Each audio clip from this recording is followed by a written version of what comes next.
भारत दुनिया का इकलौता देश है जहां आपने क्रांति नहीं सुनी होगी कभी। आपने इतिहास में चीन की क्रांति पढ़ी, रूस की क्रांति पढ़ी, अमेरिका की क्रांति पढ़ी, ब्रिटेन की क्रांति पढ़ी, फ्रांस की क्रांति पढ़ी, भारत की क्रांति नहीं पढ़ी। क्यों? क्योंकि हमारे यहां बाहर खोजने की बजाय अंतर खोजा जाता है।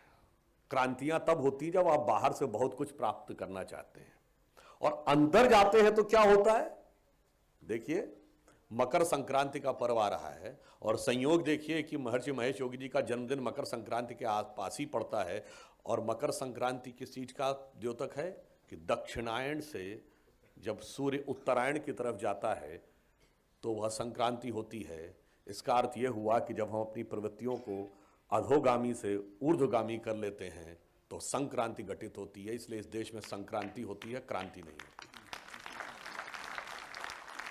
अब यदि हम संक्रांति करना चाहते हैं तो अंदर जाकर होती कैसे है। जिस समय में यह ट्रांसेंडेंटल मेडिटेशन महर्षि महेश योगी जी ने दिया था तब क्या कहा जाता था, क्या बेवकूफी की बात है, भारत में लोग कहते हैं जाके ध्यान लगाओ तो ज्ञान प्राप्त हो जाएगा।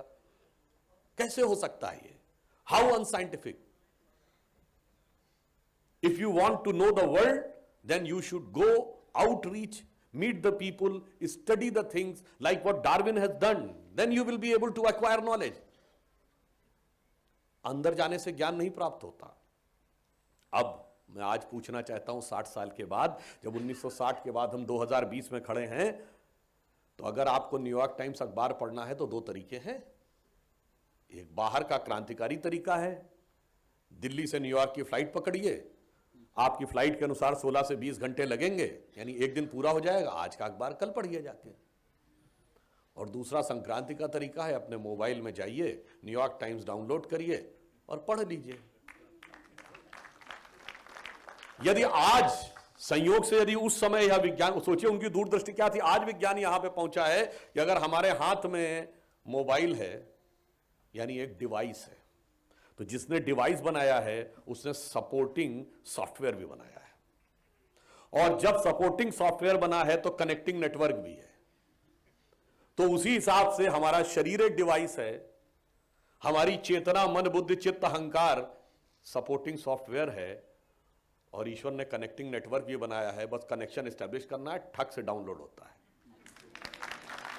इसीलिए हमारे क्या कहा गया है कि जितना आप अंदर जाएंगे उतना ही ज्ञान प्राप्त होगा। जिन खोजा तिन पाइया गहरे पानी पैठ, और जो बौरा बूढ़न डरा रहा किनारे बैठ। पर आप अंदर उतरेंगे तो क्या होगा। देखिए, कहते हैं ज्ञान का प्रकाश अंदर जाके मिलता है। तो जो महर्षि जी ने बताया, एक छोटा सा आपको एग्जांपल दूंगा, बहुत सारे लोगों को ध्यान नहीं आता होगा कि हमारे यहां जितने भगवान हैं सब या तो काले हैं या डार्क हैं, गोरा कोई नहीं है। अब हमको समझा दिया गया गोरा ही सबसे अच्छा होता है। अब तो गोरा बनाने की क्रीमें भी आने लगी, और मजेदार बात यह, गोरा बनाने की क्रीम वो लोग बनाते हैं जो टैन होने का प्रयास करते हैं, और हमें समझा के वो बेच भी दी जाती। खैर, भगवान कृष्ण काले हैं, परंतु भगवान कृष्ण ही योग योगेश्वर हैं। भगवान कृष्ण को मक्खन प्रिय है, और भगवान कृष्ण और राधा में एक अलौकिक प्रेम है। इसका क्या अर्थ है? जब हम ध्यान लगाते हैं तो हमारी आंखों के सामने क्या होता है? काला रंग। तो ध्यान की वह अवस्था शुरू होती है कृष्ण से।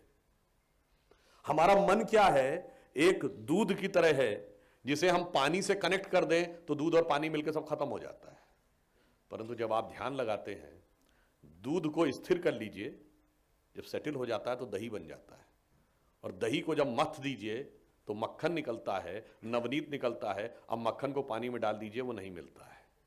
इसीलिए जब आप ध्यान लगाते हैं, ध्यान को स्थिर कर लेते हैं, स्थिर करने के बाद और अंदर जाकर उसका मंथन कर लेते हैं, तब आप संसार में आ जाइए, आप निष्काम कर्म योगी बन सकते हैं। और इसीलिए जब आप अंदर जाते हैं तब आप कहेंगे राधा कृष्ण क्या है? भाई, लोगों को पता नहीं, इसलिए नहीं पता है। हमारी, जब आप ध्यान लगाइए, हमारी स्वाभाविक प्रवृत्ति, एक क्षण के लिए मन स्थिर नहीं रहता, कभी एक वस्तु पर भागेगा, कभी दूसरी वस्तु पर भागेगा, और सामान्यतः नकारात्मक वृत्तियों में भागता है।